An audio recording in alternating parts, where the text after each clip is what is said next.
अगर आप बेटी बचाओ और बेटी पढ़ाओ में विश्वास रखते हैं, जो प्रधानमंत्री जी बेटी बचाओ बेटी पढ़ाओ का नारा लगाते हैं, सच्चाई उस नारे का यही है कि गोवा में जो रेप केसेस है वो नेशनल एवरेज से डबल है।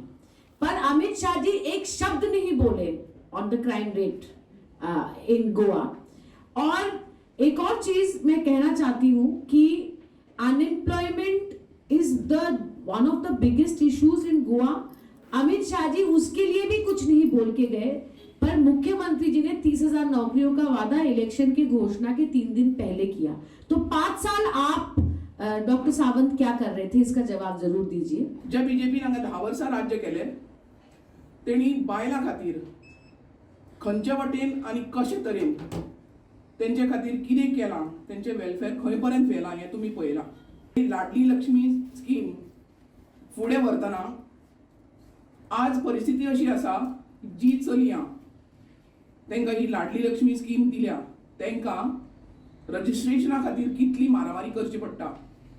तांकां फॉर्म मामलेदारांतल्यान हाडपा जाय, ते व्हरून तांकां रिकमेंडेशन मिनिस्टराचे घेवपा जाय नाल्यार कन्सर्न MLA चे घेवपा जाय। जर तो तेजो वोटर ना जाल्यार ताका पावटी मारून सुद्दां ते रिकमेंडेशन मेळना। स्किमी केल्यात त्यो फक्त फायलींनी बंद करून दवरपाक।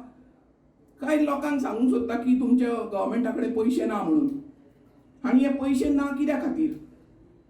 आमचे सरकार इतले इनकॅपेबल की तेंचे कडेन इकॉनॉमिक बॅलन्स दवरपाक जायना आमच्या स्टेटीन। आमचे गव्हर्मेंटान रिजर्वेशन आसा बायलां खातीर 33% जॉबांक नोकऱ्यांक, ते मेंटेन केल्ले ना। प्रत्येक डिपार्टमेंटान तुम्ही पळयात आतां पर्सेंटेज काडली जाल्यार कितली बायलां काम करतात।